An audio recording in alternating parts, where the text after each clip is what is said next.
Out of the night that covers me, black as the pit from pole to pole, I thank whatever gods may be for my unconquerable soul.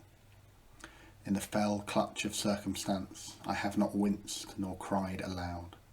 Under the bludgeonings of chance, my head is bloody, but unbowed. Beyond this place of wrath and tears looms but the horror of the shade, and yet the menace of the years finds and shall find me unafraid. It matters not how strait the gate, how charged with punishments the scroll. I am the master of my fate. I am the captain of my soul. Now, you may have heard this poem before. It's been used and reused in several different settings, not least the Hollywood film Invictus, which took its title from the name of this poem. Invictus means unconquered in Latin. Today is my last assembly of the academic year, and I wanted to talk to you all about being unconquered and staying unconquered throughout life. The last few months have been amongst the hardest that we've endured, as individuals, as year groups, as a school, as a city, as a nation, as a world. Things have been, in a broad historical context, pretty calm and prosperous over the last few decades, and COVID-19 has thrown all of that into sharp relief. It has been incredibly hard. For young people today, the world is a challenging place, and I don't doubt that every single one of us in the Prior Park community has, at one time or another, felt that they are in, as the poem says, a night that covers them, a dark night, a night that is as black as the pit from pole to pole. Whether it was as a result of you not being able to sit the GCSE or A-level exams that you've been gearing up for, or because you lost an entire cricket or tennis season, or because the school play was cancelled. All of these things can lead to darkness. Every one of us has had some dark times. Some of our community have had to shield for months from this virus. Some of our community have lost friends and family to this virus. Some of our community have had family members putting themselves in harm's way every day to keep others safe and well. All of these challenges have affected peoples and families in different ways, and everyone has, to an extent, suffered. What I love about the poem Invictus, though, is that it isn't about the suffering. It talks of menacing years, dark nights, horrors of the shade. Despair can be that pit that the poet speaks of. It can be the sense that there is nowhere to go and nothing to be done. Despair is a consequence of fear that nothing that you do matters, that nothing you do makes a real difference. And I know, because I've spoken to them, that many of the young people in our community and many of the staff in our community have felt that fear. They felt that helplessness, and they felt that despair. There is, though, only one thing that can stop despair. If courage is the corrective to fear, then hope is the answer to despair. The poem I read earlier is about hope. Hope is one of the greatest attributes we have as humans. It is the flip side of despair. Hope comes into its own when things are dreadful, and things have been dreadful for much of the last term. All one needs to do is turn on the news to read of death, of riots, of anger, to feel despair. I do not despair, though. Instead, I hope. Hope and despair cannot coexist. They are mutually exclusive. If you hope, as I do, then you do not, cannot, and will not despair. The poet Emily Dickinson says of hope that it is the thing with feathers that perches in the soul and sings the tune without the words and never stops at all. My hope doesn't stop. I hope for a world that is made better and made anew by the efforts of the young people listening to this assembly today. I will not despair, because I know that the young people at the school I work at are filled with hope, and so must I be.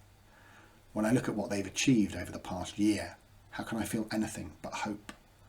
When I look to the youngest in our community and see what they have achieved, I'm filled with hope.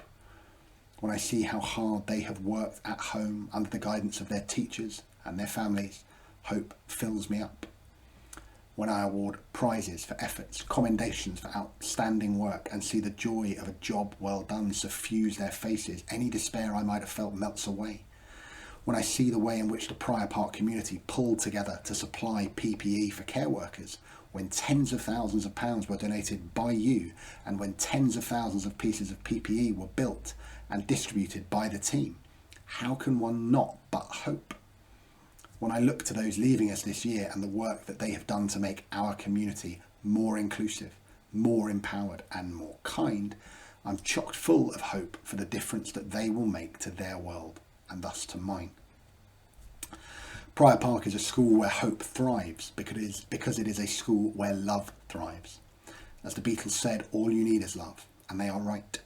But the way in which we talk about love, both as a society and as an educational community, has to change. Love is nearly always a noun. It's a thing. Type it into Google and it is an intense feeling of deep affection or a great interest and pleasure in something. At Prior, though, love is more than a thing. It is an action. It is a state. It is an occurrence. Love at Prior isn't a noun. It's a verb. Think about the difference between the two. A noun is something that is acted upon. A verb is the thing doing the acting. The hope that I feel for our future and for our community is based upon the fact that all those within that community are, I hope, seeing love as an action. The love that the students have for their work involves more than their just taking a great interest. It is about showing that love through doing something about that interest, by reading, by discussing, by exploring. The student leaders we've had this year have certainly felt a love for Prior. However, they've not stopped at simply feeling a love. Instead, they've taken that love and they've turned it into a series of actions. They've made their mark, increasing the voice of their student body and helping it play a far more significant role in the day-to-day decisions made by their school. They've loved their school, and that love has been an active thing, a doing thing. Those who've donated money and time to the PPE effort this term have done more than simply post a message on social media as to how much they love the NHS. They've done something. They've turned that passive love into a love that is active, a love that costs, yes, a love that tries hard, yes, but a love that makes an impact and that leaves a mark. I started with a poem about hope, that hope that makes you the master of your fate and the captain of your soul. And that hope is a hope that is built upon love as a verb. The parents who sent their child to this school did so because they felt it was the best school for them. They have loved their children and done what they could to show that love. They have spent time, energy and money on the education of those they love. Every second they've spent with them, supporting them, has been an act of love. The teachers at this wonderful school have gone over and above for their students in so many different ways. Be it the hours spent outside of the classroom with those children who need support, be it the trips, the matches and the tours that have taken them away from their own families, be it the plays, the concerts and the performances that have taken months to prepare. Each and every moment these things took is an act of love. I suppose that is what I want to leave you with when you reflect upon this year. Be filled with hope, yes, but show that your hope is justified, that it is based in the reality of your actions. Show that my hope is not misplaced by loving and doing something about that love. In my first assembly of the year, I asked all of the students to think about what their shot was and urged them not to throw away those chances that they might have to make a difference. The year we've endured has posed many challenges, but equally it's given you all so many chances.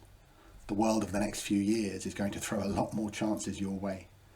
Chances to show that you understand that love is a verb. Start from that premise. You are at or are about to leave a school that has showed you the importance of love.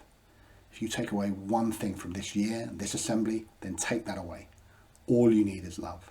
Love will heal us, love will help us to hope, and love will blow despair away.